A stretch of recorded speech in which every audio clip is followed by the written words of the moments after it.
Believe it or not, I come offering a solution to a very important part of this larger problem with the requisite focus on climate. And the solution I offer is to the biggest culprit in this massive mistreatment of the earth by humankind and the resulting decline of the biosphere. That culprit is business and industry, which happens to be where I have spent the last 52 years since my graduation from Georgia Tech in 1956 as an industrial engineer, come aspiring and then successful entrepreneur.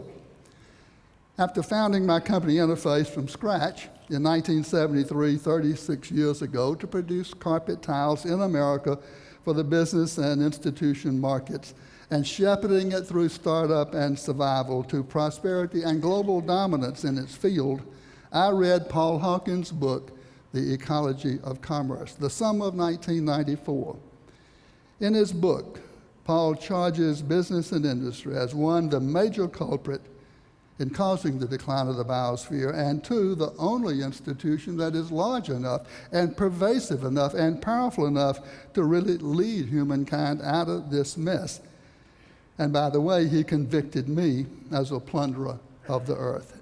And I then challenged the people of Interface, my company, to lead our company and the entire industrial world to sustainability, which we defined as eventually operating a petroleum-intensive company in such a way as to take from the earth only what can be renewed by the earth naturally and rapidly, not another fresh drop of oil, and to do no harm to the biosphere.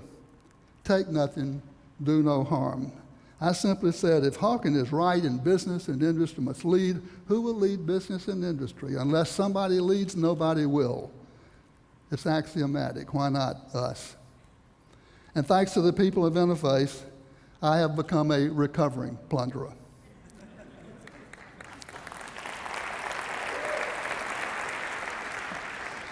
I once told a Fortune magazine writer that someday people like me would go to jail. And that became the headline of a Fortune article that went on to describe me as America's greenest CEO. From plunderer to recovering plunderer to America's greenest CEO in 5 years. That, frankly, was a pretty sad commentary on American CEOs in 1999. Asked later in the Canadian documentary, The Corporation, what I meant by the go to jail remark, I offered that theft is a crime, and theft of our children's future would someday be a crime. But I realized for that to be true, for theft of our children's future to be a crime, there must be a clear, demonstrable alternative to the take, make, waste industrial system that so dominates our civilization and is the major culprit stealing our children's future by digging up the earth and converting it to products that quickly become waste in a landfill or an incinerator. In short, digging up the earth and converting it to pollution. According to Paul and Ann Ehrlich and their well-known environmental impact equation, impact, a bad thing, is the product of population, affluence, and technology. That is, impact is generated by people, what they consume in their affluence, and how it is produced. I know the equation is largely subjective. You can perhaps quantify people and perhaps quantify affluence, but technology is abusive in too many ways to quantify, so the equation is conceptual. Still, it works to help us understand the problem. So we set out at Interface in 1994 to create an example, to transform the way we made carpet, a petroleum-intensive product for materials as well as energy, and to transform our technologies so they diminished environmental impact rather than multiplied it. Paul and Ann Ehrlich's environmental impact equation, I is equal to P times A times T, population, affluence, and technology. I wanted Interface to rewrite that equation so that it read I equal P times A divided by T. Now, the mathematically minded will see immediately that T in the numerator increases impact, a bad thing, but T in the denominator decreases impact. So I ask, what would move T, technology, from the numerator, call it T1, where it increases impact, to the denominator, call it T2, where it reduces impact? I thought about the characteristics of first industrial revolution T1 as we practiced it at Interface, and it had the following characteristics. Extractive, taking raw materials from the earth. Linear, take, make, waste. Powered by fossil fuel-derived energy, wasteful, abusive, and focused on labor productivity, more carpet per man hour. Thinking it through, I realized that all those attributes must be changed to move T to the denominator. In the new industrial revolution, extractive must be replaced by renewable, linear by cyclical, fossil fuel energy by renewable energy, sunlight, wasteful by waste-free, and abusive by benign, and labor productivity by resource productivity. And I reasoned that if we could make those transformative changes and get rid of T1 altogether, we could reduce our impact to zero, including our impact on the climate. And that became the Interface Plan in 1995 and has been the plan ever since. We have measured our progress very rigorously. So I can tell you how far we have come in the ensuing 12 years. Net greenhouse gas emissions down 82% in absolute tonnage.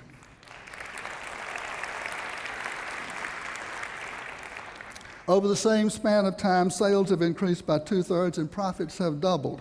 So an 82% absolute reduction translates into a 90% reduction in greenhouse gas intensity relative to sales. This is the magnitude of the reduction the entire global technosphere must realize by 2050 to avoid catastrophic climate disruption, so the scientists are telling us. Fossil fuel usage is down 60% per unit of production due to efficiencies in renewables. The cheapest, most secure barrel of oil there is the one not used through efficiencies.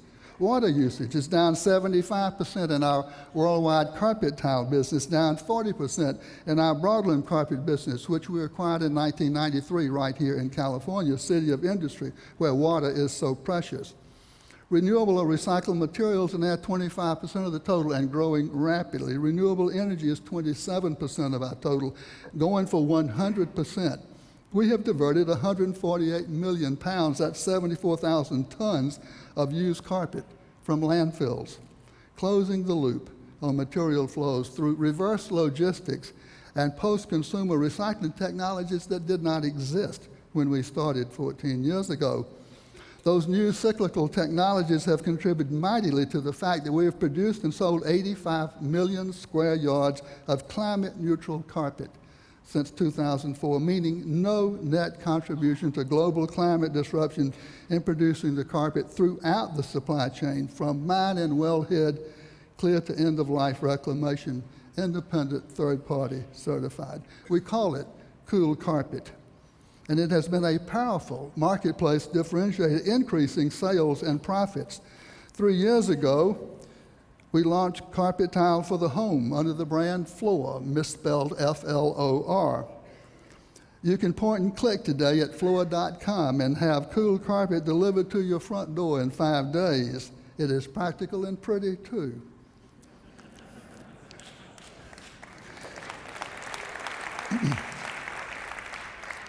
We reckon that we are a bit over halfway to our goal, zero impact, zero footprint. We've set 2020 as our target year for zero, for reaching the top, the summit of Mount Sustainability. We call this Mission Zero. And this is perhaps the most important fact, that we have found Mission Zero to be incredibly good for business, a better business model, a better way to bigger profits. Here's the business case for sustainability from real-life experience. Costs are down, not up, reflecting some $400 million of avoided cost in pursuit of zero waste, the first phase of Mount Sustainability. This has paid all the cost for the transformation of Interface. And this dispels a myth, too, this false choice between the environment and the economy. Our products are the best they've ever been, inspired by design for sustainability, an unexpected wellspring of innovation. Our people are galvanized around the shared higher purpose. You cannot beat it for attracting the best people and bringing them together. And the goodwill of the marketplace is astonishing. No amount of advertising, no clever marketing campaign at any price could have produced or created as much goodwill. Costs, products, people, marketplace. What else is there? It is a better business model. And here's our 14-year record of sales and profits.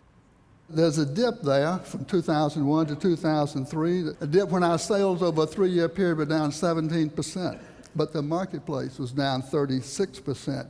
We literally gained market share. We might not have survived that recession but for the advantages of sustainability.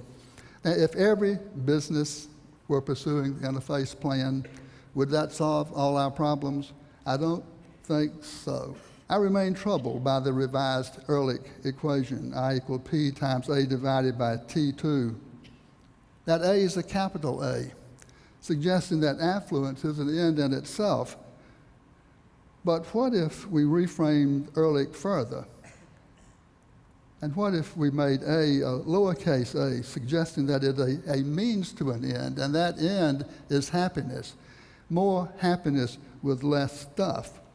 You know, that would reframe civilization itself.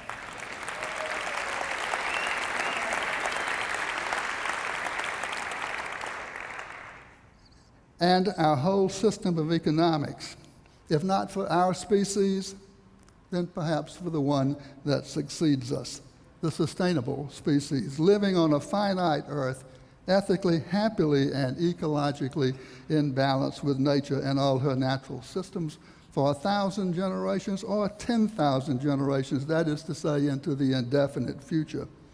But does the earth have to wait for our extinction as a species? Well, maybe so, but I don't think so. At Interface, we really intend to bring this prototypical, sustainable, zero-footprint industrial company fully into existence by 2020.